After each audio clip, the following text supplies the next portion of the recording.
వాక్యాన్ని అర్థం చేసుకోకుండా కేవలము ఒక వచనాన్ని దాని కాంటెక్స్ట్కి బయట తీసుకెళ్ళక చదివితే మనము ఇష్టం వచ్చింది మనం చెప్పాలనుకుంది దేవుడే చెబుతున్నాడు అని అవతరాలకు ఏమార్చేలా చెప్పచ్చు. అలా కాకుండా దేవుని వాక్యం ఏం చెబుతుందో అర్థం చేసుకోవాలి అని అంటే స్పష్టంగా దాని యొక్క సందర్భానుసారముగా మాత్రమే దాన్ని అర్థం చేసుకుంటే మనకు సంఘానికి మంచిది. ఇక్కడ సందర్భం ఏమిటి? ఎందుకని ప్రభువైన యేసుక్రీస్తు సంత వీధిలో నిలబడి అందరూ వినటానికి, ఎక్కడైతే ఇశ్రాయేలీయులు మరియు ఇశ్రాయేలీయులు కాని వారు ఉంటారో వారందరినీ ఒకసారి పిలుస్తున్నాడు, సమస్త జనులను పిలుస్తున్నాడు. ఆ మాటను మనం కొద్దిగా స్పష్టంగా అర్థం చేసుకునే ప్రయత్నం చేస్తాం. సమస్త జనులు అన్నది ఈ ప్యాసేజ్ యొక్క అతి ప్రధానమైనటువంటి పదం. సమస్త జనులు అన్నది ఆనాటి ఇశ్రాయేలు ప్రజల యొక్క మతోన్మాదానికి, మత మౌఢ్యానికి, తరువాత మేము దేవుని ప్రజలము అన్నటువంటి మతపరమైనటువంటి వారి యొక్క గుర్తింపును ప్రభువు ఛాలెంజ్ చేస్తున్నట్లుగా, సవాలు విసురుతున్నట్లుగా ప్రభు అయిన యేసుక్రీస్తు యొక్క ప్రవర్తన మనకి ఇక్కడ కనిపిస్తుంది. ఆయన ప్రవర్తనలో ఉన్నటువంటి ప్రధానమైనటువంటి అంశాలను మనం చూడబోతున్నాం. అయితే మొదటిగా బ్యాక్గ్రౌండ్, మనుషుల యొక్క పతన స్థితిని, వారిని ప్రభువు ఏ విధంగా విమోచించాలనుకున్నాడు అన్నటువంటి అంశాలను మనం అర్థం చేసుకోవాలి. బైబిల్ గ్రంథం యొక్క ప్రధానమైన ఉద్దేశం మిమ్మల్ని చంపి పరలోకానికి తీసుకెళ్ళటం కాదు. చాలా మంది బైబిల్ని ఎలా చదువుతారు అని అంటే, టీవీలో మనం వచ్చే కాల్స్ కూడా, లేకపోతే అసలైన ప్రశ్న సిసలైన జవాబు లాంటి అంశాలు మనం పెట్టుకున్నప్పుడు ఎక్కువ మంది అడిగే ప్రశ్న ఏంటి అంటే, అన్న నేను బాప్తిస్మం తీసుకోకపోతే పరలోకం పోతానా పోనా, నేను బొట్టు పెట్టుకుంటే పరలోకం వెళ్తానా వెళ్ళనా, నేను జీన్స్ ప్యాంట్ వేసుకుంటే పరలోకం పోతానా పోనా, నేను రంగురంగుల చొక్కాలు వేసుకుంటే పరలోకం పోతానా పోనా. ఎంతసేపు ప్రశ్న ఏంటి అంటే పరలోకం పోవాలి. సమస్య ఏంటి? పరలోకం పోవాలి. పరలోకం పోతానా లేదా అనేటటువంటి ప్రశ్న మాత్రమే మనుషుల్లో ఉంటుంది. కాబట్టి ఆ పరలోకానికి సంబంధించినటువంటి ఆలోచన మాత్రమే ప్రజల్లో ఉంటుంది. అయితే బైబిల్ గ్రంథానికి ఉన్నటువంటి ప్రధానమైనటువంటి ఉద్దేశం మిమ్మల్ని ఈ లోకంలో నుంచి చంపేసి పరలోకంలో తీసుకెళ్ళటం మాత్రమే కాదు. దానికి మధ్యలో చాలా ఒక పెద్ద, లేకపోతే చాలా సమయం ప్రభువుతో గడపాల్సినటువంటి 100 సంవత్సరాలు. ఆ ప్రభువుతో గడపాల్సినటువంటి 100 సంవత్సరాలలో మీకు ప్రభు ఇచ్చినటువంటి పని, ఆ పని ఏంటి, లేకపోతే ఆ పని ద్వారా ప్రభు ఏ విధంగా తన రాజ్యం తీసుకొస్తాడు అనేటటువంటి అంశాన్ని అర్థం చేసుకోవాలి. అలా అర్థం చేసుకున్నప్పుడు మనకు స్పష్టంగా నిజానికి యేసుక్రీస్తు ఒక మతం కట్టడానికి, అంటే చచ్చిపోయి బ్రహ్మావురోషి మేనకుడు డ్యాన్స్ చేసేటటువంటి, ఎక్కడికి వెళ్ళిపోతాం?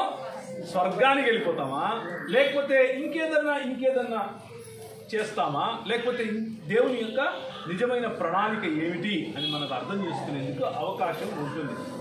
మొట్టమొదటిగా మనం చూడాల్సిన విషయం ఏమిటి అని అంటే, దేవుడు ఆదియందు భూమి ఆకాశములను సృజించెను. ఎక్కడుంది ఈ మాట? ఆదికాండం 1వ అధ్యాయం 1వ వచనంలో దేవుడు ఆదియందు భూమి ఆకాశములను సృజించెను అన్న మాట మనకు కనిపిస్తుంది. 3వ సెషన్లో ఆదియందు ఏముండెనో, ఆదియందు ఏ విధంగా దేవుడు తన ప్రణాళికను మన కొరకు ఆయన సిద్ధపరిచి ఉంచాడు అన్న విషయం స్పష్టత వస్తుంది. ఇప్పుడు మనం దేవుడు ఆదియందు భూమి ఆకాశములను సృజించెను అన్న అంశం నుంచి మొదలు పెడదాం. ఫార్ ఎన్ ఇస్రాయిలైట్, ఇశ్రాయేలీయులకు సృష్టి అన్న పదానికి భూమి ఆకాశములు అన్న పదములు సినానిమస్, లేకపోతే ఒకే అర్థం ఇచ్చేవి. దేవుడు తన సృష్టిని చేశాడు అని చెప్పటానికే ఇశ్రాయేలీయులు ఆదియందు దేవుడు భూమి ఆకాశములను సృజించెను అని చెబుతారు. సృష్టి అన్న పదానికే భూమి ఆకాశములు అన్న పదాన్ని వారు వాడతారు. ఎందుకని ఇలా వాడతారు అని అంటే, దేర్ ఆర్ ఓన్లీ 2 రియాలిటీస్, రెండు సృష్టికి సంబంధించినటువంటి 2 నిజాలు ఉన్నాయి. మొదటిది దేవుని యొక్క స్థలముగా ప్రసిద్ధి చెందినటువంటి, దేవుడు ఉండేటటువంటి ఒక ఎక్స్పాన్స్గా గుర్తించదగినటువంటి ఆకాశములు, వాటిని మనం పరలోకము అని కూడా పిలవచ్చు. అక్కడ ఆయన యొక్క ఉనికి, ఆయన యొక్క అస్తిత్వము, ఆయన యొక్క సన్నిధి ఉండేటటువంటి ప్రదేశము. రెండవది భూమి అన్నటువంటి ప్రదేశము. భూమి ఆకాశములు అని అన్నప్పుడు ఆయన మరియు మనుష్యుడికి ఆయన ఇచ్చినటువంటి ఆటానమీలో మనిషి యొక్క జీవన విధానం, వీటిని ఆయన సృష్టించాడు అన్నటువంటి అర్థం వచ్చేలా బైబిల్ వాక్యం మనకు చెబుతుంది. కీర్తనల గ్రంథం 115వ అధ్యాయం. కీర్తనల గ్రంథము 115వ అధ్యాయం. ఇప్పుడు చదవటం మీద పోటీ పడాలి మీరు. మైకులు ఉన్నప్పుడు కాదు, మైకులు లేనప్పుడు.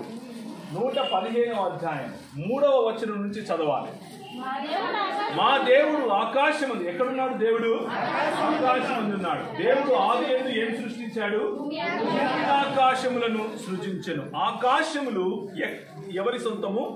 దేవుని సొంతము. దేవుడు ఆకాశములు సింహాసనముగాను భూమిని తన పాద పీఠముగాను చేసుకున్నాడు. మన పాస్టర్ గారు సింహాసనం మీద కూర్చున్నారు. క్రింద ఒకవేళ ఏదైనా వేళ పీఠం పెట్టామనుకోండి, పీఠానికి సింహాసనానికి కనెక్షన్ ఎవరు? రైట్. అంటే భూమి మరియు ఆకాశము రెండు కూడా దేనికోసం చేయబడ్డాయి? పాస్టర్ గారి కోసం, లేకపోతే దేవుని కోసం చేయబడ్డాయి. ఏ విధంగా అయితే చైర్ మరియు పాదపీఠం రెండు కూడా ఆయన కూర్చోవడానికి చేశారో, అలాగే the purpose of the creation is for God to bless it with his dwelling. దేవుని యొక్క సన్నిధి చేత భూమిని మరియు ఆకాశమును నింపుట ఆయనకున్నటువంటి ప్రధానమైనటువంటి ఉద్దేశం. మనం చచ్చిపోయి పరలోకి పోవటం కాదు. ప్రధానమైన ఉద్దేశం ఆయన వచ్చి మన మధ్య నివసించడం. మళ్ళీ చెప్పండి, ఆయన వచ్చి మన మధ్య నివసించడం. దేవుడు భూమి ఆకాశములను సృజించాడు. ఆకాశమందు మన దేవుడు సింహాసనాసీనుడై కూర్చుని ఉన్నాడు. కంటిన్యూ. ఆయన తనకు ఇచ్చ వచ్చినట్లుగా సమస్తమును జరిగించుచున్నాడు, చేయుచున్నాడు. మన దేవుడు ఆకాశమందు సింహాసనాసీనుడై తనకు ఇష్టము వచ్చినట్లుగా ఆయన రాజ్యమును చేస్తున్నాడు. ఇది సమస్త సృష్టిని జరిగించేటటువంటి, స్థితిగతులను శాసించేటటువంటి సార్వభౌమాధికారమును సూచించేటటువంటి దేవుని యొక్క ఉనికి. ఆయన సార్వభౌముడు అని చెప్పటానికి అవసరమైనటువంటి మాటలు. అయితే ఈ దేవుడు సమస్త సృష్టి పైన సింహాసనాసీనుడై ఆకాశమందున్నాడు అని ఒక మాట చెబుతూనే, ఇప్పుడు 16వ వచనం చూడండి. 15, 16 వచనాలు. కీర్తనలు 115. భూమి ఆకాశములను సృజించిన యెహోవా,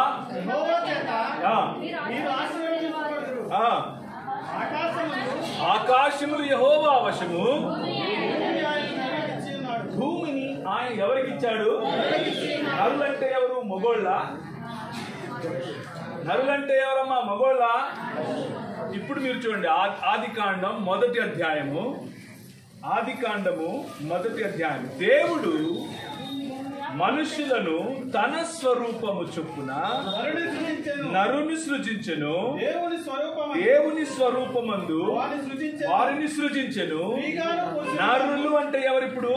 స్త్రీ మరియు నరులు అనగానే చూసారా, మా మగోళ్ళకి ఇచ్చాడు అధికారం, మేము ఇక్కడ రాజ్యం చేస్తామని మనోళ్ళు ప్యాంట్లు వేసుకుని చెప్తారు. కాబట్టే మా స్త్రీలు కూడా ఈ మధ్య ప్యాంట్లు వేసుకుని మరీ చెప్తున్నారు. మీకు అంత సీన్ లేదు, మీకు మాకు ఇచ్చాడు. రైట్. దేవుని యొక్క దృష్టిలో both male and female are equally created, equally given authority. సమస్తమును సమానముగాను, ఇరువురికి సమానమైనటువంటి అధికారమును, సమానమైనటువంటి ప్రాతినిధ్యం. ప్రాతినిధ్యం అంటే ఏంటి? రిప్రజెంటేషన్. ప్రాతినిధ్యాన్ని దేవుడు ఇచ్చినట్లుగా మనకు ఆదికాండం చెబుతోంది. సో ఆకాశమందు మా దేవుడు సింహాసనాసీనుడై తనకు ఇచ్చ వచ్చినట్లుగా ఏలుతున్నాడు.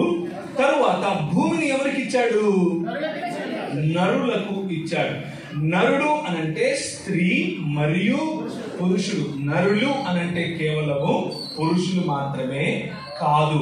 స్త్రీ మరియు పురుషులుగా ఉన్నటువంటి దేవుని యొక్క స్వరూపములో ఉన్నటువంటి ప్రజలను ఆయన తనకు ప్రతినిధులుగా ఎన్నుకున్నాడు. ఏం చేయటానికి? రాజ్యం చేయటానికి. ఎక్కడి నుంచి చేయటానికి? ఆకాశమందు సింహాసనాసీనుడైనటువంటి మన దేవుడు ఆకాశ మహాకాశములను ఏ విధంగా పరిపాలిస్తున్నాడో భూమిని కూడా పరిపాలించాలి. కానీ భూమి యొక్క పరిపాలన పైన ఆయన సామంతులనుగా ఎవరిని పెట్టాడు? మనలను పెట్టాడు.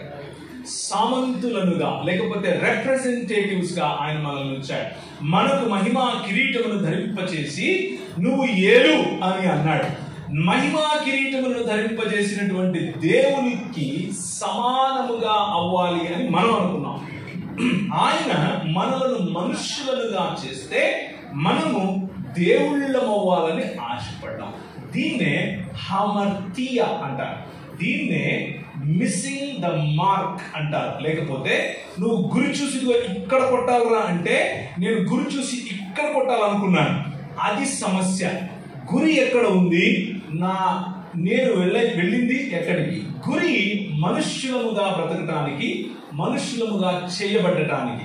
కానీ మన గురి మిస్ అయి దేవుళ్ళం అవ్వాలి అని అనుకున్నాం. అందుకే సృష్టికర్తతో సమానముగా దేవుళ్ళం అయిపోవాలి అన్నటువంటి ఆలోచన ఒక బిస్కెట్ లాగా ఎవరేశారు? ఆల్రెడీ ఎవరైతే అలాంటి ఆలోచనను కలిగి ఉన్నారో సృష్టిలో ఒక భాగమైనటువంటి సాతాను, వాడికి పట్టిన గతే మనకు పట్టేలా మనల్ని కూడా మార్గభ్రష్టత్వం వైపుకు తీసుకెళ్లాడు, హమర్తీయ వైపుకు తీసుకెళ్లాడు, లేకపోతే గురిని కోల్పోవడం వైపుకు తీసుకుని వెళ్ళాడు. గురి ఏమిటి? మనము పాలకులముగా ఉండాలి. గురి ఏమిటి? మనము ఆరాధకులుగా ఉండాలి. గురి ఏమిటి? ఆయన ప్రతినిధులముగా ఉండాలి. గురి ఏమిటి? ఈ సమస్త భూమి పైన దేవుని రాజ్యమును జరిగించాలి. గురి ఏమిటి? సమస్త వనరులను ప్రజలకు వితరణ చెయ్యాలి. సమస్త వనరులను వారికి అందేట్లుగా, అందరికీ అందేట్లుగా సమస్త వనరులను సకల పశువులకు, సకల పక్షులకు, సకల జీవరాశులకు అందేట్లుగా ఆయన ఒక తోటను వేశాడు. దాన్నే ఏమన్నారు? ఏదెను అని అన్నారు.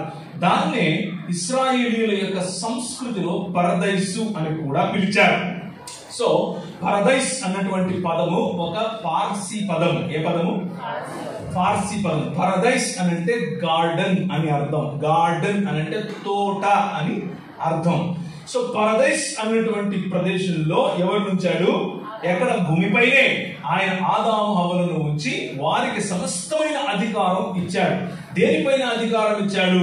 ప్రాకు జంతువుల పైన, నడిచే జంతువుల పైన, ఎగిరే పక్షుల పైన, నీటిలోని జలరాశుల పైన, జీవరాశుల పైన, సమస్త భూమి మీద ఉన్నటువంటి సమస్తము పైన వారికి అధికారం ఇచ్చి ప్రతి చల్లపూట వచ్చి వారితో మాట్లాడాడు. ప్రతి చల్లపూట వచ్చి వారితో సంభాషించాడు. సంభాషిస్తూ ఏం చేసావు నాయన ఈరోజు అంటే, దానికి పేరు పెట్టాను నాన్నగారు. ఏం పేరు పెట్టావు అంటే, దాని మూతి ఉంది, దానికి పంది అన్నాను. శబాష్. దీన్ని ఏమంటారు అంటే అసర్టివ్ లీడర్షిప్ అని అంటారు. అంటే ఆ వ్యక్తికి పూర్తిగా అధికారం ఇచ్చి వాడు చేసే పనిని అభినందిస్తూ ముందుకెళ్ళేటటువంటి పరిచర్య. ఇది మన ప్రభువు మనకు చూపించినటువంటి ఒక మోడల్. నీ పైన పెత్తనం చేయడం నా పని కాదు, నీకు ఇచ్చినటువంటి అధికారాన్ని నువ్వు సద్వినియోగం చేసుకుంటూ, నేనే విధంగా నీ పైన తండ్రి ప్రేమను, నేనే విధంగా నీ పైన అన్నిటినీ జరిగించడానికి అవసరమైనటువంటి విశాల హృదయం నీ పట్ల చూపిస్తున్నానో అదే హృదయాన్ని నువ్వు సృష్టి మీద చూపిస్తావు. నువ్వు సృష్టిని జరిగిస్తూ ఉంటావు.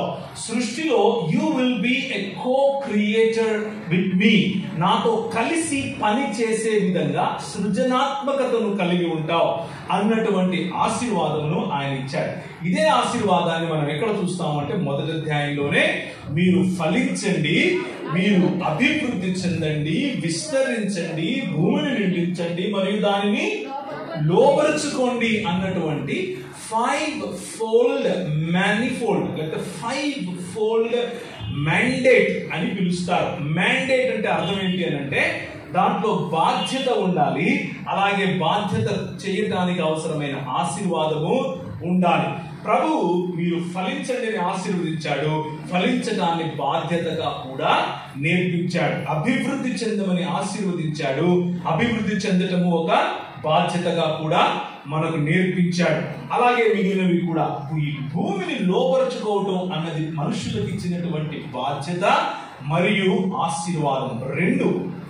కానీ మనం మనుష్యులుగా ఉండటానికి నిరాకరించి దేవుడుగా అవటానికి ఎక్కువగా ఇష్టపడ్డాం. దానినే మనం పాపము అని పిలుస్తున్నాం. దేన్ని పిలుస్తున్నాం? పాపము అని పిలుస్తున్నాం. హమర్తియ అంటే పాపము అని అర్థం. గురిని పొందకపోవటమే పాపము.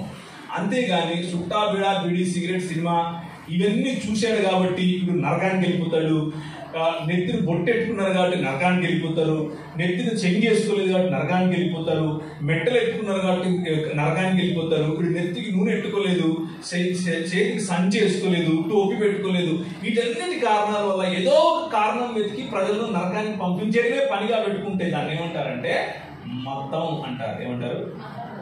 మతం అంటారు. మీలో ఎంతమంది మతంలోకి దిగారు? దిక్కండి. మనం ఆత్మీయంగా ఎక్కుదాం. మన పిలుపు ఎక్కడం కోసం ఉంది, దిగటం కోసం కాదు. అర్థమైంది కదా? సో మతం ఇలాంటి చిన్నవన్నీ పెట్టుకుని మనుషుల మధ్య భేదాభిప్రాయాలు క్రియేట్ చేయడానికి చాలా మంది వస్తారు, చాలా మాటలు చెప్తారు. ఇవన్నీ కూడా బై ప్రోడక్ట్స్. ఉదాహరణకు మీ దగ్గర గేదెలు ఉన్నాయనుకోండి, గేదెలు చక్కగా పాలు ఇస్తే ఆ పాల నుంచి ఏమేమి తీస్తారు? మీరు వెన్న తీస్తారు, దాని నుంచి నెయ్యి వస్తుంది, కొంతమంది పనీర్ చేసి అమ్ముతారు, ఇంకొంతమంది మలాయి చేసి మిఠాయిలు చేస్తారు, ఇంకొంతమంది బాదం పాలు అమ్ముతారు, ఏవేవో చేస్తారు, రైట్? కానీ ముడిసరుకు ఏంటి? పాలు. హమర్తియ అన్నది ముడిసరుకు. ఏంటది? నేను మనుష్యుడిగా కాదు దేవుణ్ణి అవుతాను అన్న ఆలోచన ముడిసరుకు. దాని ద్వారా వచ్చిన బై ప్రోడక్ట్సే ఈ సుట్టా బీడా బీడి సిగరెట్ సినిమా వగేరా వగేరా వగేరా అన్ని కూడా. వీటి మీద ఫోకస్ చేస్తే ముడి సరుకు పోదు, ముడి సరుకు మీద ఫోకస్ చేస్తే ఇవి కూడా తాగుతాయి. అర్థమవుతుంది కదా? సో గురి ఏంటి అనేది తెలుసుకోవాలి. మన గురి ఏంటి అని అంటే మనం 100% మనుష్యులుగా ఉండటానికి సృష్టింపబడ్డాం. The best humanitarian book on the face of the earth is Bible itself. అందుకనే నిజంగా మనిషిగా బ్రతకాలి అని అంటే అర్థం చేసుకోవాల్సింది ఏంటి అని అంటే బైబిల్లో ఉన్నటువంటి దేవుని యొక్క హృదయాన్ని అర్థం చేసుకోవాలి. దేవుని హృదయం అర్థం చేసుకుంటే మనిషిగా బ్రతుకుతాం. ఎలా బ్రతుకుతాం? మనిషిగా, మతంలో కాదు, మనిషిగా బ్రతుకుతాం. సో ఆ విషయాన్నే ఈరోజు 3 సెషన్స్ వీలైతే, లేదా 2 సెషన్స్ మీరు ఏది ప్లాన్ చేసి ఉంటారు, ఈ సెషన్స్ లో వివరించి చెప్పే ప్రయత్నం చేస్తాను. ఇకపోతే ఇలాంటి పతన స్థితిలోనికి మనిషి పడిపోయాడు. మనిషి పడిపోగానే ఆయనకి ఇచ్చినటువంటి అధికారం చొప్పున దేవుడు ఈ భూమి పైన ఆయనకు అధికారం ఇస్తే, సృష్టి యావత్తు పైన ఆయనకు అధికారం ఇస్తే, ఆయన ఆ అధికారాన్ని తీసుకెళ్లి ఎవరి చేతికి ఇచ్చినట్లు? ఇప్పుడు ఎవరి మాటనైతే విన్నాడో వాడి చేతికి అధికారం ఇచ్చినట్లు. ఎవరి మాటనైతే వినలేదో ఆయనను ఏం చేసినట్లు? ధిక్కరించినట్లు, ధిక్కార స్వరం వినిపించినట్లు. లేకపోతే దీన్నే హిందీలో బగావత్ అంటారు, లేకపోతే తెలుగులో మనము ఏమంటాము అనంటే అధికారము పైన ఏం చేసినట్లు? తిరుగుబాటు చేసినట్లు. తిరుగుబాటునే ఇప్పుడు మన పరిస్థితిని ఏం చూస్తున్నాం, లేదా మానవ పతన స్థితి ఏమిటి అని అంటే తిరుగుబాటు స్థితి. మానవుడు దేవునికి తిరగబడ్డాడు. నేను నీలా అవుతాను అని అనుకుంటే వాడు రెండిటికి చెడ్డ రేవుడయ్యాడు. అటు మనిషి కాలేకపోయాడు పూర్తిగా, ఇటు దేవుడు కాలేకపోయాడు. ఏమనుకున్నాడు అని అంటే అవిధేయత చూపిస్తే అధికారం వస్తుంది అని అనుకున్నాడు. కానీ విధేయత మాత్రమే నిజమైన స్వాతంత్రానికి మూలం అన్న విషయాన్ని మర్చిపోయాడు. దేవుడు ఇచ్చిన డెఫినిషన్స్, దేవుడు నేర్పించినటువంటి నిర్వచనాలు మర్చిపోయి, ఏంటా నిర్వచనం? ఒకరినొకరు ఆదరించుకోండి. మీరు ఇది నేను చెప్తున్నాను కదా, ఇది చేయకపోతే నువ్వు మనిషిగా ఉంటావు, ఇది చేస్తే నీ కలవర బాబు అన్నాడు. నేను చేసి చూస్తా అని అన్నాడు. కాబట్టే మనుషుల మధ్య ప్రేమ తగ్గింది, మనుషుల మధ్య ఒకరినొకరు నిందించుకునేటటువంటి పరిస్థితులు. మొట్టమొదటి మరణం, ఆ మరణం మనుషుల మీద ఏలటం, ఈ శరీరానికి మహిమా కిరీటముగా లేక మహిమ మకుటముగా ఇచ్చినటువంటి దేవుని యొక్క సన్నిధి, కోరం దేవుని యొక్క సన్నిధి అనేటటువంటి మహిమ మనల నుంచి వెడలిపోయింది. దాన్నే మనం ఏమంటున్నాము అని అంటే మానవుని పతన స్థితి అని అంటున్నాం. ఏమంటున్నాం? మానవుని యొక్క పతన స్థితి అని అంటున్నాం. ఇప్పుడు దేవుని యొక్క ప్రణాళికను మనం అర్థం చేసుకోవాలి. దేవుడు మానవునికి జరిగినటువంటి ఈ హానిని చూసి తన చేతులు దులుపుకుని, మీ కర్మరా బాబు నేను చెబితే మీరు వినలేదు, మీ కర్మ మీరు చూసుకోండి, నా పాటికి నేను వెళ్తాను అని అనకుండా ఆయన ఒక ప్రణాళికను కలిగి ఉన్నాడు. ఏంటి ఆ ప్రణాళిక అంటే, మనుష్యులను తిరిగి నా కుటుంబములో భాగంగా చేసుకోవాలి. నా కుటుంబంలో భాగముగా నా ప్రతినిధులుగా ఉన్నటువంటి మనుషులు పార్టీ మార్చేసి జెండా తిప్పేసి ఎక్కడికి వెళ్ళిపోయారు? విరోధి యొక్క గుంపులోనికి చేరారు. విరోధి వాళ్లకు స్వాతంత్రం ఇస్తాడు అని అనుకున్నారు, దేవుళ్ళు అయిపోతారు అని చెప్తే నమ్మారు. కానీ నిజానికి విరోధి చెప్పింది ఒక అబద్ధం అన్న విషయాన్ని అర్థం చేసేలా వారికి చెప్పాడు. చెప్పి నేను మిమ్మల్ని విమోచిస్తాను అని చెప్పాడు. ఏంటి ఈ విమోచన? అదే బైబిల్ గ్రంథం మొత్తంలో రాసినటువంటి కథనం. బైబిల్ మొత్తంలో రాసినటువంటి చారిత్రక ఘటనలు.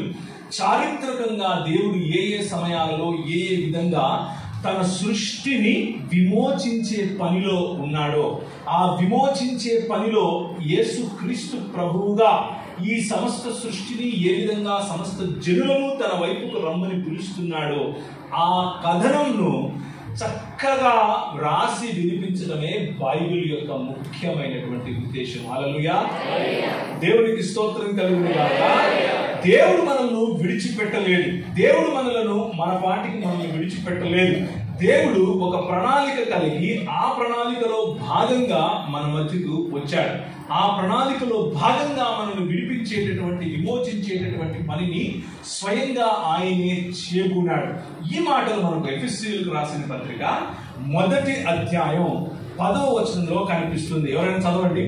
ఎఫెసీయులకు రాసిన పత్రిక 1వ అధ్యాయము 9, 10 చదివితే ఇంకా బెటర్. కాలము సంపూర్ణమైన ఏర్పాటు, ఆయన ఒక ఏర్పాటు చేశాడు. ఆ ఏర్పాటులో తనకు ఉన్నటువంటి ఒక సంకల్పం ఉంది. ఆ దయా సంకల్పం చొప్పున దేని గురించిన?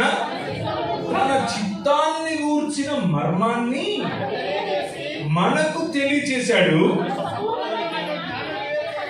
దాని ద్వారా మనకు సంపూర్ణమైనటువంటి జ్ఞాన వివేచన కలుగడానికి ఆ కృపను మన ఎడల విస్తరింప చేశాడు.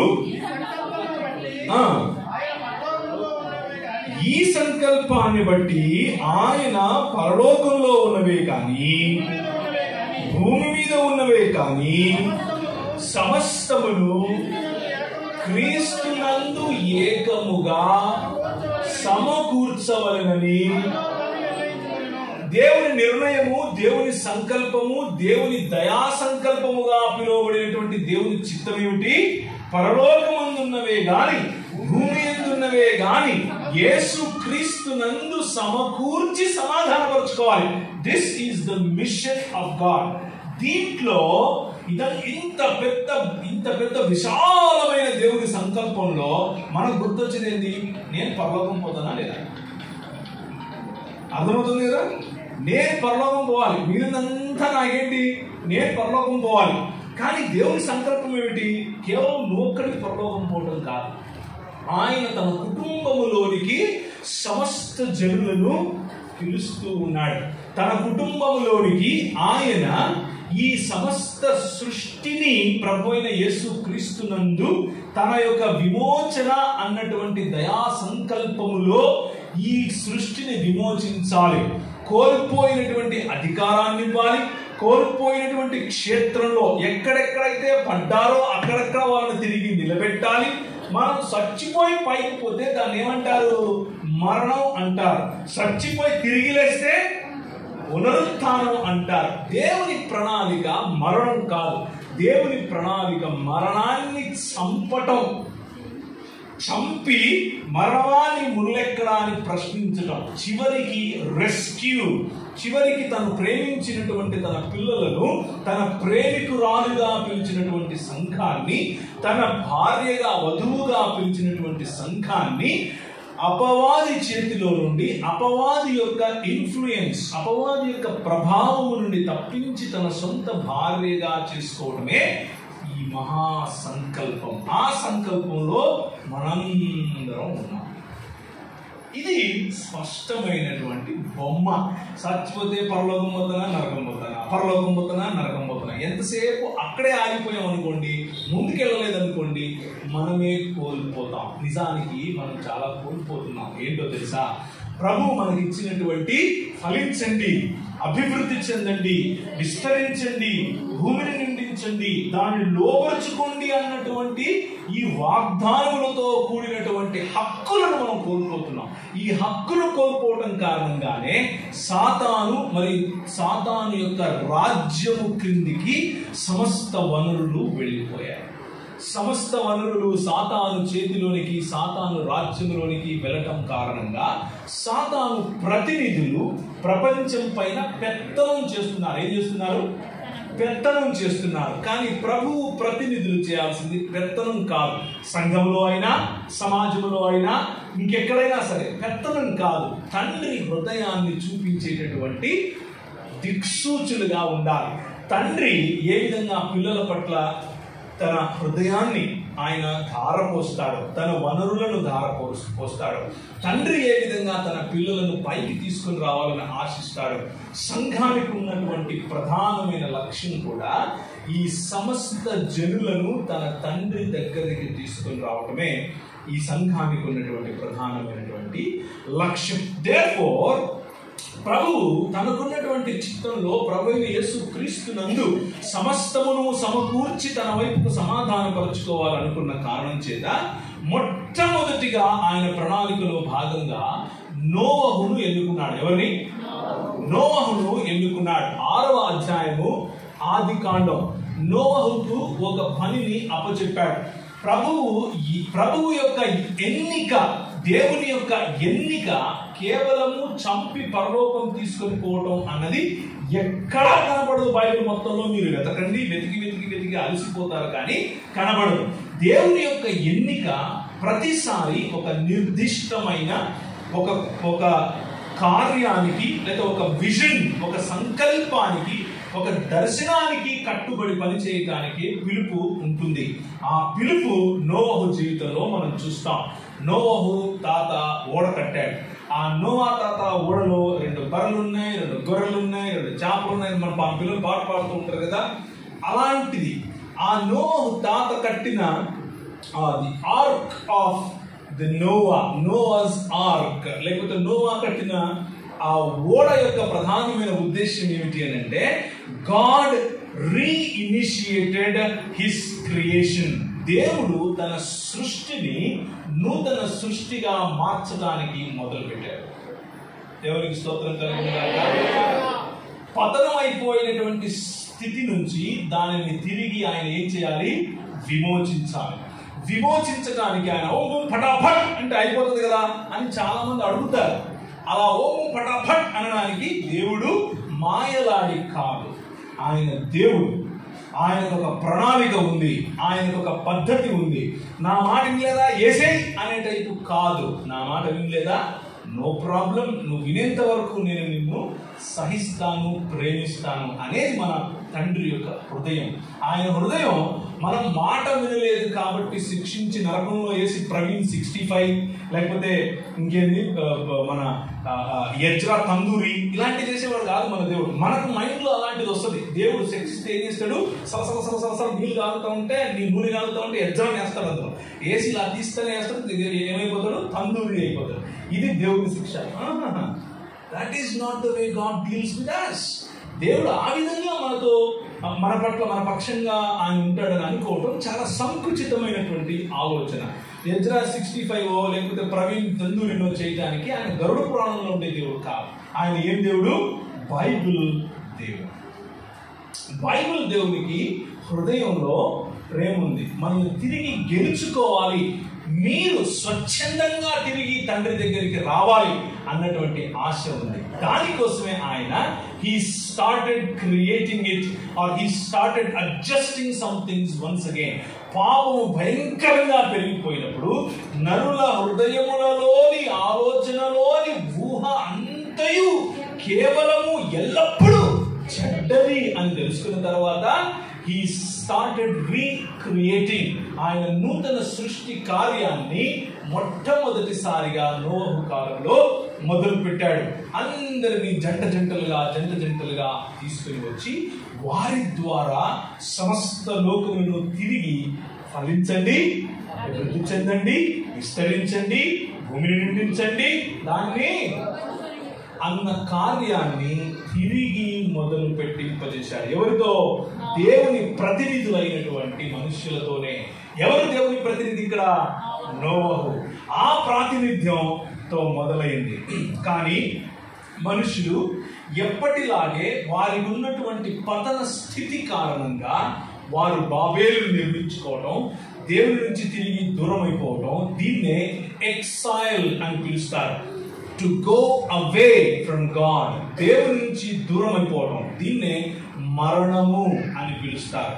దీన్నే పాపము యొక్క పర్యవసానం, పాపము వలన వచ్చు జీతముగా పౌలు అభివర్ణిస్తాడు రోమీయులకు రాసినటువంటి పత్రికలో. పాపము వలన వచ్చు జీతము మరణము. ఈ మరణాన్ని ఏమంటాము అని అంటే దేవునికి దూరం అయిపోవడం, దేవునికి దూరం అయిపోవడం. To cut the connection between God and man is the primary purpose of sin. హమర్తియాకు ఉన్నటువంటి ప్రధానమైనటువంటి ఉద్దేశం, పాపములకు ఉన్నటువంటి ప్రధాన ఉద్దేశం ఏమిటి అంటే దేవునితో మనకు సంబంధం లేకుండా కట్ అయిపోవటం. కానీ మన ప్రభువు అలా దాన్ని వదిలేయలేదు. ఆయన నూతన సృష్టి అనే కార్యాన్ని మొదలు పెట్టాడు. ఆయన పర్పస్ ఏమిటి అని అంటే he wants to come and dwell with us. ఆయన వచ్చి మన మధ్య నివాసము చేయాలి అన్నది ఆయనకున్నటువంటి కోరిక. ఆ ఏదేను తోటలో మొదలై నేటి వరకు ఆయనకున్నటువంటి ప్రణాళిక, ఆయన వచ్చి మన మధ్య నివాసం చేయాలి, కాపురము చేయాలి. That is his Dzire. ఆయన హృదయంలో ఉన్నటువంటి కోరిక అది మనకు ఎలా తెలుస్తుంది?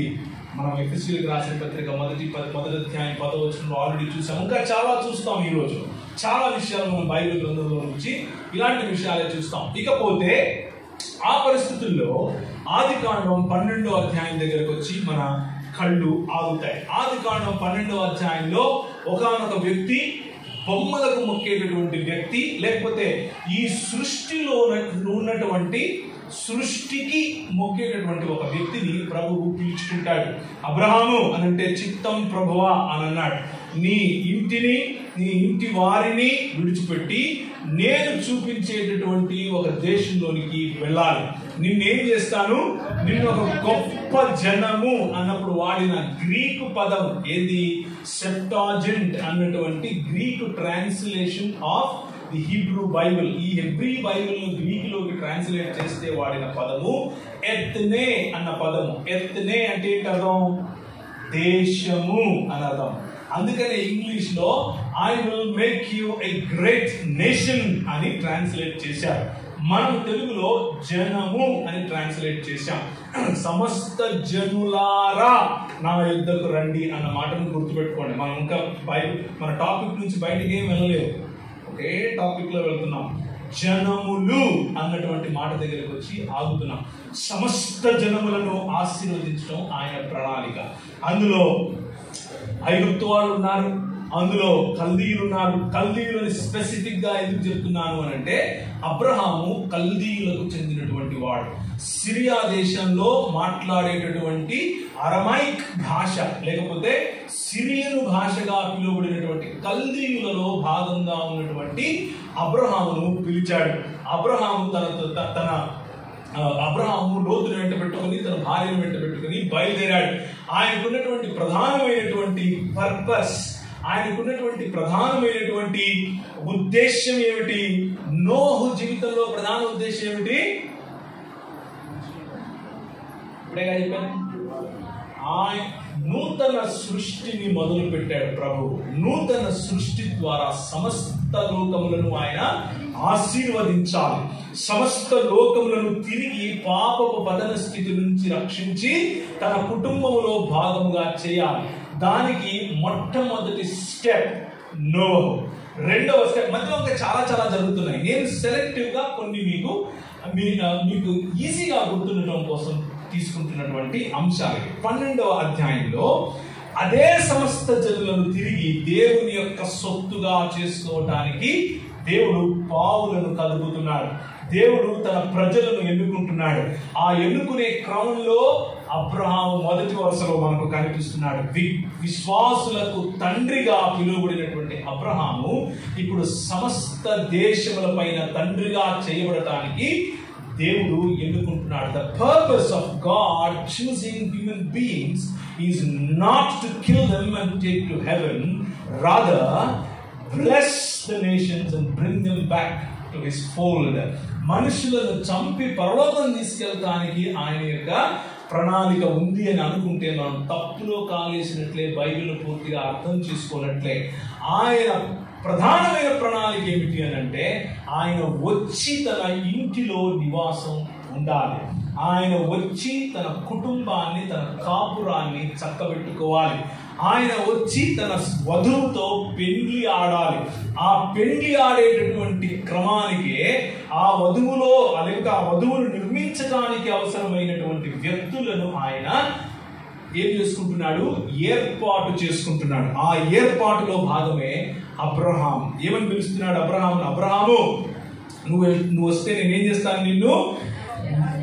నిన్ను గొప్ప జనముగా చేసి, నిన్ను ఆశీర్వదించి, నీ నామమును గొప్ప చేసి, నిన్ను ఆశీర్వాదముగా ఉంచుతాను. The purpose is not to bless you alone, but to make you a blessing to the world. నిన్ను క్రైస్తవుడిగా ప్రభు పిలిస్తే, నిన్ను దేవుని బిడ్డగా ప్రభు పిలిస్తే, ప్రభు నిన్ను పిలిచింది నువ్వు ఆశీర్వదింపబడటానికి మాత్రమే కాదు, నీ ద్వారా జనములను ఆశీర్వదించాలి, నీ ద్వారా ప్రపంచములను ఆశీర్వదించాలి, నీ ద్వారా జన సమూహములను ఆశీర్వదించాలి, నీ ద్వారా దేశములను ఆశీర్వదించాలి. ఇది దేవుని యొక్క ప్రణాళిక. ఆ ప్రణాళికలో భాగంగానే ప్రతి క్రైస్తవుడు ఉన్నాడు, ఉంటాడు. అది అర్థం చేసుకొని వాడు కేవలం చచ్చిపోయి పరలోకం పోవాలి అని ఆలోచిస్తూ ఉంటాడు. 4 గోడల మధ్య కూర్చుని హల్లెలూయా చెప్పి ఇంటికి పోతాడు. కానీ దేవుని విశ్వాస్యతను ఎరిగిన వాడు, దేవుని యొక్క పిస్టిస్ అంటే విశ్వాస్యత, కేవలం విశ్వాసము కాదు, విశ్వాస్యత కలిగినటువంటి వారు నమ్మకత్వముతో దేవుని యొక్క నూతన సృష్టి కార్యంలో భాగస్థులుగా ఉంటారు. ఈ అబ్రహాముతో ఒక మాట చెప్తున్నాడు. అబ్రహాము 15వ అధ్యాయం వచ్చింది. 15వ అధ్యాయం వచ్చేవరకు అబ్రహాముకు దాన్ని ఏమంటారు, ఆయనకు ఒక డౌట్ వచ్చింది. అయ్యో ఏంటయా, మరి ఇక్కడ చూస్తేనేమో నువ్వు నన్ను ఆశీర్వదిస్తానంటున్నావు 14వ అధ్యాయంలో 15వ అధ్యాయంలో, కానీ నాకేమో ఒక కొడుకు కూడా లేడు. మరి ఇప్పుడు నేను ఏం చేయాలి? నా దాన్ని స్వతంత్రించుకోవడానికి ఎలియాజరు ఒక్కడే ఉన్నాడు. నా ఇంట్లో పనిచేసే ఎలియాజరు వీటన్నిటిపైన ఏమవుతాడు? నా ఆస్తి మొత్తాన్ని ఆయన స్వతంత్రించుకుంటాడు అని అంటే, అప్పుడు దేవుడు అంటున్నాడు, 3 ఏండ్ల పెయ్య, 3 ఏండ్ల మేక, 3 ఏండ్ల పొట్టేలు, తెల్ల గువ్వలు తీసుకుని వచ్చి పెట్టు, నేను నీతో ఒక కవెనెంట్ చేస్తాను, నిబంధన చేస్తాను. కొంతమందికి అర్థం కాక అర్థమయ్యి ఏమనుకుంటూ ఉంటారంటే పాత నిబంధన అంటే పాత నిబంధన పుస్తకం, కొత్త నిబంధన అంటే కొత్త నిబంధన పుస్తకం, న్యూ టెస్టమెంటు ఓల్డ్ టెస్టమెంటు అని అంటుంటారు. నిబంధన అన్నది పుస్తకం కాదు. నిబంధన అన్నది ఆ పుస్తకంలో రాయబడినటువంటి దేవుని ప్రమాణం, దేవుని విశ్వాస్యత, దేవుడు మనుషులను తిరిగి తన కుటుంబంలో భాగంగా చేసుకోవటానికి ఎన్నుకున్నటువంటి మార్గము. అందుకు క్రైస్తవ జీవన విధానం మతం కాదు, నిబంధనలో జీవించేటటువంటి విశ్వాస క్రమము అని మనం చెబుతున్నాం. అర్థమవుతుంది కదా? దేవుడు ఒక నిబంధన చేశాడు. ఎవరితో నిబంధన చేశాడు? అబ్రహాముతో నిబంధన చేశాడు. ఆయన ట్వైలైట్ వచ్చినప్పుడు, అంటే అటు పూర్తిగా వెలుగు లేదు, అటు పూర్తిగా చీకటి లేదు, చీకటి కమ్ముతూ ఉంది, ఇంకా సాయంత్రం అవుతూ ఉంది. ఆ సమయంలో ఆయన సన్నిధిని దించుకుని వచ్చాడు.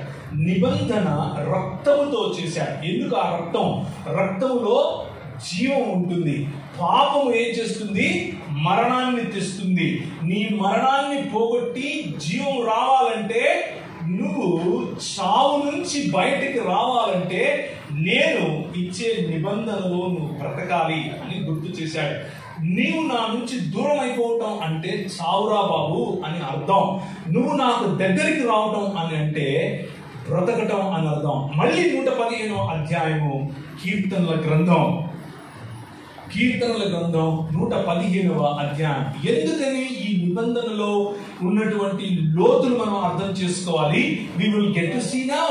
115వ అధ్యాయము 5వ వచనం నుంచి చదవండి. 4 నుంచి చదివినా పర్వాలేదు. వాటికి వారి విగ్రహములు ఏంటంట? వెండి బంగారములు, మనుష్యుల చేతి పనులు.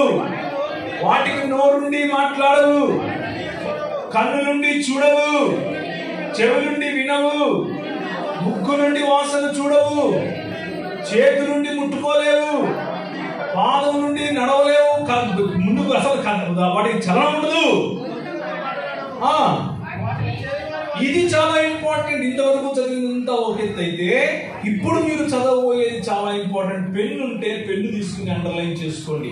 వాటిని చేయువారు మరియు వాటి యందు నమ్మకం ఉంచువారు వాటి వంటి వారే అవుతారు. అంటే ఏ సమాజం అయితే జీవము గల దేవుని క్రింద ఆయన రాజ్యముగా ఉండదో, జీవము గల దేవుని యొక్క ప్రభావవంతమైనటువంటి ఆ పరిపాలన క్రింద ఉండదో, ఆ సమాజం కళ్ళుండి చూడలేకుండా ఉంటుంది, నోరుండి మాట్లాడలేకుండా ఉంటుంది, చేతులుండి పని చేయలేకపోతుంది, కాళ్ళుండి చలించలేకపోతుంది, చెవులుండి వినలేకపోతుంది, గొంతుగా ఉండి మాట్లాడలేనటువంటి పరిస్థితిలో ఆ వ్యక్తి అయినా సమాజమైనా దేవుడు కాకుండా, దేవుడు సృష్టించిన సృష్టిని ఆధారం చేసుకుని సృష్టిని దేవుడుగా మలచుకుంటే పట్టే గతి ఇదే. అంటే జీవోత్సవంలా ఉంటారు, మరణములో బ్రతుకుతారు అన్నారు. మరణంలో బ్రతకటం ఏంటన్నయ్య?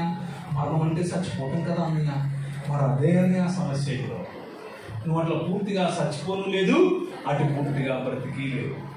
దీన్నే జీవోత్సవ పరిస్థితి అని అంటారు. మన కళ్ళు ఎదుటే యాక్సిడెంట్ అవుతుంది, కానీ మనం కళ్ళు మూసుకుని ఇంటికి వెళ్ళిపోతాం. మన కళ్ళు ఎదుటే 3 ఏళ్ల పిల్లను, 2 ఏళ్ల పిల్లను ఒక 6 నెలల క్రితం సాక్షి పేపర్లో వేశారు. 3 నెలల పిల్లను మానభంగం చేస్తారు. మనకు కళ్ళుంటాయి, నోరుండి అంటాం, కానీ సంఘముగా, ఇశ్రాయేలుగా, ఈ లోకమునకు వెలుగుగా, ఈ భూమికి ఉప్పుగా ప్రభు మనల్ని ఏ సృష్టి యావత్తును నూతనపరచడానికైతే ఎన్నుకున్నాడో ఆ పని మాత్రం చేయం. ఏం చేస్తాం? ప్రార్థన చేస్తాం. ఏం చేస్తాం? ప్రార్థన చేస్తాం. ఏం చేశారండి? ప్రార్థన చేశామండి. మధ్యాహ్నం ఏం చేశారు? ప్రార్థన చేసామండి. సాయంత్రము ప్రార్థనే చేస్తామండి. ప్రభు కేవలం ప్రార్థన చేసింటే మన బతుకులు ఎలా ఉండేవో మనం చూద్దాం మెల్లిమెల్లిగా. కానీ మన పిలుపు కనులుండి చూసేవారిగా బ్రతకటం, అంటే మనుష్యులముగా మారటం, చెవులుండి వినేవారిగా బ్రతకటం, నోరుంటే మాట్లాడగలగటం. నేను మాట్లాడితే నా బతుకు ఏమవుతుందో, నన్ను ఎవరు ప్రశ్నిస్తారో, నా పరిస్థితి ఏమిటో, అవతల వాడు నాకు సహాయం చేస్తాడో చేయడో అన్న ఆలోచన కలిగి ఉండేవాడు నూతన సృష్టి కార్యంలో యేసుక్రీస్తు భాగంగా ఉండలేడు. అది 3వ సెషన్లో మనం చూస్తాం. ప్రస్తుతానికి మనం ఏమర్థం చేసుకుంటున్నాం అంటే, జీవాధిపతి అయినటువంటి జీవము గల మన దేవునికి తోడుగా ఉంటే మనము, అంటే ఆయనను ఆరాధిస్తే మనము గురి వైపుకు వెళ్ళేవాళ్ళం.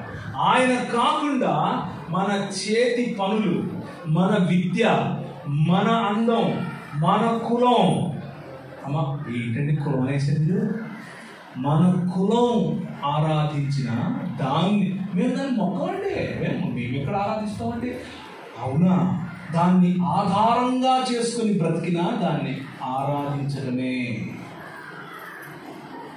కులాన్ని నెత్తికేసుకుని పురుముకొని తిరిగేవాళ్ళు, మనుధర్మ శాస్త్రాన్ని నెత్తికేసుకుని పురుముకొని తిరిగేవాళ్ళు, వాస్తులను నెత్తికేసుకుని పురుముకొని తిరిగేవాళ్ళు, పంతులు తత్వాన్ని సంఘంలోనికి తీసుకుని వచ్చేవాళ్ళు. పిల్లకొక్కటే ఉండదు, చేసే పనులన్నీ పంతులు పనులే. నువ్వు దాకాలంటే ఏం చేయాలి, నేను ఇంటికి రావాలంటే ఏం చేయాలి, నాకు ఎంత సబ్బు ఇవ్వాలి, ఎంత ఉప్పు ఇవ్వాలి, ఎంత కారం ఇవ్వాలి, అన్నీ మనం ఒక చిట్టి రాసి ఇచ్చేస్తాం. దానికి పరిశుద్ధమైన సేవ అని పేరు పెడతాం. ఏం పెడతాం? అల్లెల్లి చెప్పండి, భలే చెప్పారు, చాలా బాగా చెప్పారు. కానీ మీ సంఘ స్థాపన చేసినటువంటి దైవజనులు అటువంటి పని చేశారా? దేవుని పిలుపుకు నమ్మకముగా తన సొంత చేతులతో కష్టించి నూతన సృష్టి కార్యములు జరిగించారా? మన ముందు నడిచినటువంటి పెద్దల కనీసం ఆ అంకిత భావం మనకు కనబడట్లేదా? మనం చూద్దాం ఇంకా. సో 15వ అధ్యాయంలో దేవుడు మళ్ళీ ఒక మంచి నిబంధనను చేశాడు. ఏంటి ఆ నిబంధన? ఆయన ఏమన్నాడు? 11వ వచనం, గద్దలు ఆ కళేబరముల మీద వాలినప్పుడు అబ్రహాము వాటిని తోలివేసి ప్రొద్దుగుంకపోయినప్పుడు అబ్రహామునకు గాఢనిద్ర పట్టిన భయంకరమైన కటిక చీకటి అతన్ని కమ్మగా ఆయన, నీ సంతతి వారు తమది కాని పరదేశమందు నివసించి ఆ దేశపు వారికి దాసులుగా ఉంటారు. వారు 400 ఏళ్ళు వీరిని శ్రమ పెడతారు. వీరు ఎవరికి దాసులవుతారో ఆ జనమునకు నేనే తీర్పు తీరుస్తాను. తరువాత వారు మిక్కిలి ఆస్తితో బయలుదేరి వస్తారు. నీవు క్షేమంగా నీ పితరుల యొద్ద నిద్రపోతావు. మంచి వృద్ధాప్యమందు బాధ పెట్టబడతావు. అమోరీయుల అక్రమం ఇంకా సంపూర్ణం కాలేదు కాబట్టి నీ 4వ తరం వారు. దేవుని యొక్క ప్రణాళికలో ఉన్న మాధుర్యం చూడండి. ఒకవైపు అమోరీయుల యొక్క పాపం పండలేదు, హామర్తీయ ఇంకా పూర్తి కాలేదు. వాళ్ళు వస్తారు అక్కడికి. వాళ్ళు వచ్చేంత వరకు నీ పాపమునకు ప్రతిగా నువ్వేం చేస్తావు? చెరలో ఉంటావు. దేవుని యొక్క ప్రణాళికను ఆయన విస్తృతంగా తను ఏర్పరచుకున్నటువంటి అబ్రహాముకు చెబుతున్నాడు. నువ్వు చెరలో ఉంటావు. నీ పిల్లలను 400 చిల్లర సంవత్సరాల తర్వాత బయటకు తీసుకుని వస్తాను. వారిని నేను నా కోసం ఒక దేశముగా చేసుకుంటాను. ఏంటి ఇంతవరకు ఈయన ప్రశ్న ఏంటి? ఇంతకు 15వ అధ్యాయంలో ఇది జరిగిన తరువాత యెహోవా వాక్యము అబ్రహామును దర్శనమిచ్చి, అబ్రహామా భయపడకు అంటే, అబ్రహాం అంటున్నాడు, ప్రభు యెహోవా నాకేమి ఇచ్చినవేమి? నా సంతానం లేదు కదా, దమస్కు ఎలియాజరే నా ఇంటికి ఆస్తికర్త అవుతాడు కదా అని అంటున్నాడు. నువ్వేమో సమస్త జనాలను నువ్వు ఆశీర్వదిస్తానంటున్నావు, నాకేమో ఒక కొడుకు కూడా లేడు కదా దేవా అని అంటే ఇండైరెక్ట్ గా గుర్తు చేస్తున్నాడు దేవుడికి. నువ్వు ఒక ప్రామిస్ ఇచ్చావు, నువ్వు ఒక వాగ్దానం చేశావు, ఇంతవరకు ఓడున్నాడు, ఓడు లేదు అని చెప్తున్నాడు. అందుకు ప్రభు అంటున్నాడు, నువ్వు అలా అనుకోకరా బాబు, నా ప్రణాళిక ఏంటంటే నీ నుంచి ఒక దేశం తీస్తాను. ఆ ప్రణాళికలో భాగంగా ఇస్సాకు, ఆ ప్రణాళికలో భాగంగా యాకోబు ఆయన ఎన్నుకున్నాడు. ఎన్నుకున్నటువంటి యాకోబు కుమారుల్లో ఒకడు ఐగుప్తుకు వెళ్ళటం, ఆ ఐగుప్తులో దాస్యంలో ఉండటం, 400 చిల్లర సంవత్సరాలు దాస్యంలో ఉన్న వారిని విడిపించటం కోసం ఆయన మళ్ళీ అదే పతన స్థితిలో ఉన్నటువంటి ఒకానొక వ్యక్తిని ఎన్నుకోవడం. ఎవరా వ్యక్తి? ఎవరు? మోషే. ఎవరు? మోషే. యోసేపుని ఎన్నుకున్నాడు. నేను అందరి పేరు చెప్పట్లేదు. విడిపించటానికి ఎన్నుకున్న వారు. ప్రతి చోట మనకు కనిపించేది ఏమిటి? విడిపించటం, విడుదల, విడుదల, విమోచన, విమోచన. నోహు ద్వారా విమోచన, అబ్రహాము ద్వారా విమోచన, మోషే ద్వారా విమోచన. మెల్కీసెదెకు సైతం వచ్చి అబ్రహామును ఆశీర్వదించి, అబ్రహాం అనుకుంటున్నాడు నన్నే దేవుడు ఎన్నుకున్నాడు, అరే బాబు నేను కూడా ఉన్నాను ఇక్కడ. అనేక జనాలలో ఉన్నటువంటి మెల్కీసెదెకు కూడా ఒక వేరే జనాంగముగా వచ్చి అబ్రహామును సైతము ఆశీర్వదించి వెళ్ళినటువంటి దాఖలాలు మనకు ఈ ఆదికాండంలో 14వ అధ్యాయంలో కనిపిస్తుంది. సో దేవుడి ఎన్నిక ప్రతి చోట ఇంకొకరికి ఆశీర్వాదకరముగా ఉండటానికి నిన్ను ఎన్నుకోవడం, ఇంకొకరికి ఆశీర్వాదకరంగా దేశములను నీ ద్వారా ఆశీర్వదించడానికి ఆయన ఎన్నుకున్నట్లుగా మనకు కనిపిస్తుంది. కానీ దురదృష్టం ఏమిటి అని అంటే, మన కర్మ ఏమిటి అని అంటే, we have reduced Christian faith to only the spiritual and material blessings of me and my self alone. నన్ను దేవుడు ఆశీర్వదించాలి, నాకు డబ్బు ఇవ్వాలి, నాకు పిల్లలు పుట్టాలి, నేను కోయిట్కి వెళ్ళాలి, నేను విమానం తిరగాలి, ఇదే మన పంత. మనం ఉపవాసం చేసిన దానికోసమే, మనం ప్రార్థన చేసిన దానికోసమే, మనం చర్చికి వచ్చిన దానికోసమే, మనం కానుకలు ఇచ్చిన దానికోసమే. ఎందుకు? నేను ఆశీర్వదింపబడాలి, నేను ఆశీర్వదింపబడాలి, నేను ఆశీర్వదింపబడాలి.